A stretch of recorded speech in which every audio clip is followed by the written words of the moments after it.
Hello students, I am back with another video.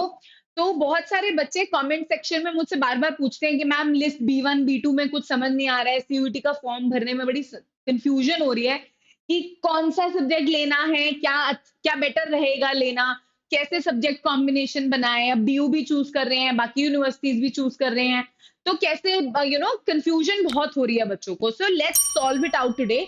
तो देखते हैं कि क्या सब्जेक्ट कॉम्बिनेशन बेटर रहेगा और कैसे चूज करनी है स्मार्टली, एक अच्छी स्ट्रैटेजी कैसे बनानी है अबाउट दी सब्जेक्ट्स। नाउ तो let's just quickly see a few common basic things. जैसे कि आप सब जानते हैं कि आपको सीयूईटी का एग्जाम देना है दिल्ली यूनिवर्सिटी के लिए। वन लैंग्वेज आपके पास होनी ही चाहिए जो आपने क्लास 12th में पढ़ी है। And remember this I am talking only for DU, right. DU के लिए मैं आपको बता रही हूँ ये चीज कि कैसे होगी। और दूसरी, आप जो भी सब्जेक्ट्स अपीयर करेंगे दिल्ली यूनिवर्सिटी के किसी भी कोर्स में अप्लाई करने के लिए, वो सब्जेक्ट्स आपने क्लास 12th में अपने बोर्ड्स में दिए होने चाहिए, या आप दे रहे हो अपियरिंग हो अगर, आपने पढ़े होने चाहिए क्लास 12th में।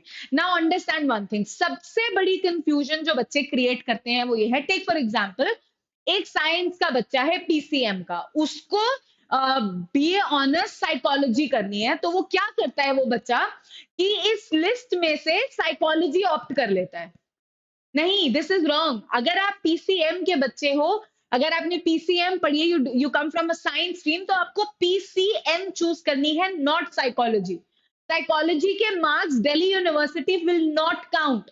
आप टॉप कर लो बेशक 200 में से 200 ले आओ, but it will not count it, right. Understand this one thing, आपने जो क्लास 12th में पढ़ा है वो आपको इसमें ऑप्ट करना है। नाउ एनटीए जो 27 डोमेन स्पेसिफिक सब्जेक्ट्स देता है for a choice to all the students, Delhi university ने उसको डिवाइड कर दिया अंडर टू लिस्ट।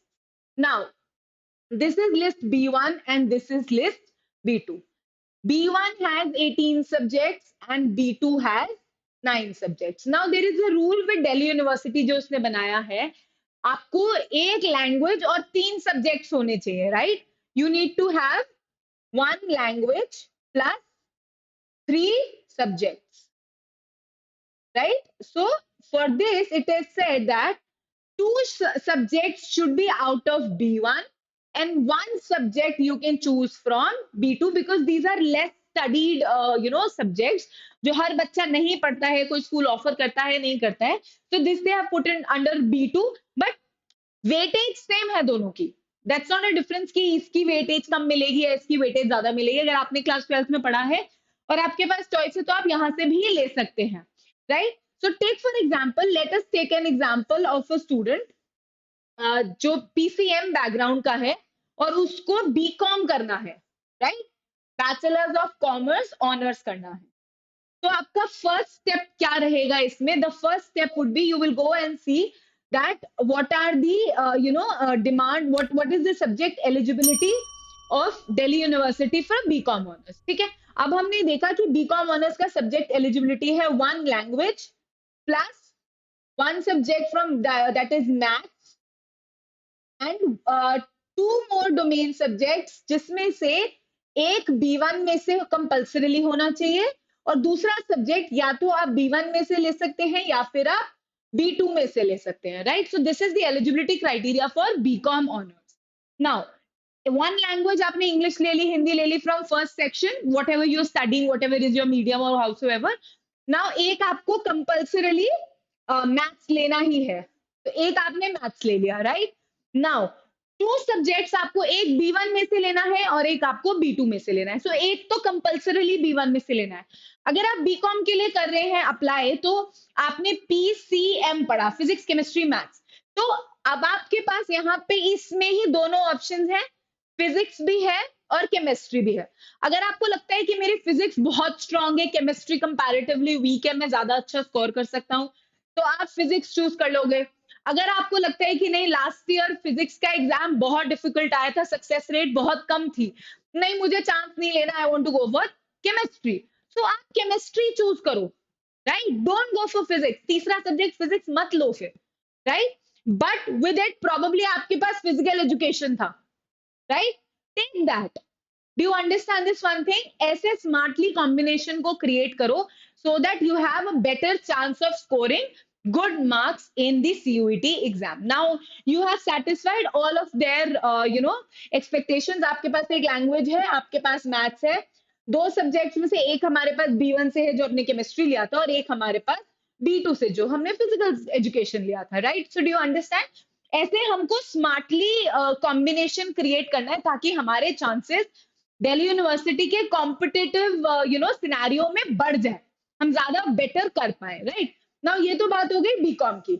अगर अब हम बात करें किसी आर्ट्स के सब्जेक्ट की, जहां पे हम बात करते हैं, take for example BA psychology, right? Psychology. So take for example, अब साइकोलॉजी में क्या डिमांड रहती है, क्या एलिजिबिलिटी क्राइटेरिया है?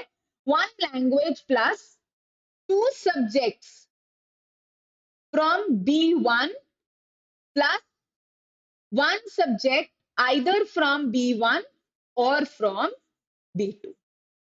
Do you understand this one thing? So take for example, अब आप कॉमर्स बैकग्राउंड के हो, आपके पास अकाउंट्स, बिजनेस स्टडीज और all of these subjects that you had. तो अब आपको 2 सब्जेक्ट्स तो लेने ही है B1 से। तो टेक फॉर एग्जांपल अकाउंट्स में से और where is business studies, BSc आपके पास है, इसमें बिजनेस इकोनॉमिक्स अगर आपके पास था, बिजनेस स्टडीज था और अकाउंट्स था। अब इन तीनों में से आपको 2 सब्जेक्ट्स मैंडेटरीली B1 में से लेने हैं, तो you can select which one was your better subject, right? And last year question paper किसका ज्यादा डिफिकल्ट आया था तो उसको मत चूज करो। तो this is how you have to play, right? Whereas also see that आपका what are you good at. So take for example, आपने बिजनेस स्टडीज लिया, इकोनॉमिक्स लिया, 2 सब्जेक्ट्स आपने ये ले लिए। टेक फॉर एग्जांपल आपके पास एंटरप्रेन्योरशिप भी था, तो जो थर्ड सब्जेक्ट लोगे वो B2 से entrepreneurship low. Do you understand? This is how you create a better combination bye also satisfying there eligibility criteria, right? अब टेक फॉर एग्जांपल आपके पास ये भी है, बट किसी और यूनिवर्सिटी में इकोनॉमिक्स, बिजनेस स्टडीज और अकाउंटेंसी तीनों चाहिए थे।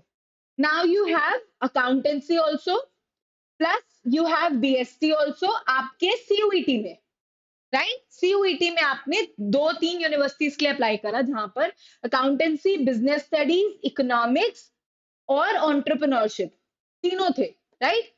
अब क्योंकि दिल्ली यूनिवर्सिटी को चाहिए 2 सब्जेक्ट्स B1 से और एक B1 से या B2 से, तो टेक फॉर एग्जांपल आपने इन दोनों में अच्छा स्कोर करा, इसमें थोड़ा सा कम करा इकोनॉमिक्स में, बट आपने एंटरप्रेन्योरशिप में अच्छा स्कोर करा, राइट?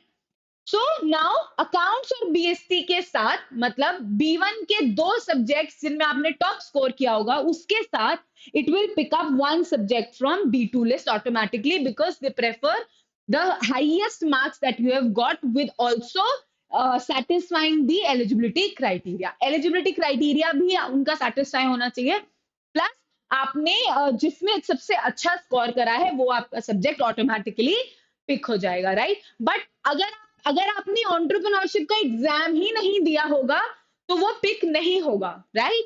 सो इसलिए try, if you are targeting Delhi university के कोई टॉप कोर्सेज जिसमें कंपटीशन बहुत ज्यादा है, try that you have one subject from here also, so that अगर आप उसमें अच्छा करते हो, मार्क्स आपके अच्छे आते हैं, तो आप वो भी आप एग्जाम दो, सो दैट वो कैलकुलेट हो और आपका परसेंटाइल बेटर हो जाए, ज्यादा बेटर चांसेस हो जाते हैं to bag a good position, a good course from a good college. So this was all about Delhi University list B1, B2 and how to create a subject combination.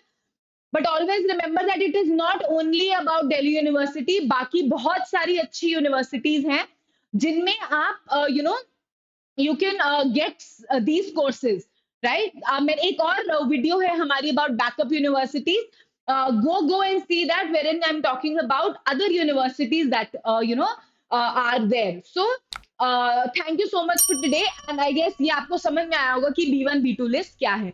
Thank you and subscribe to our channel. Thank you.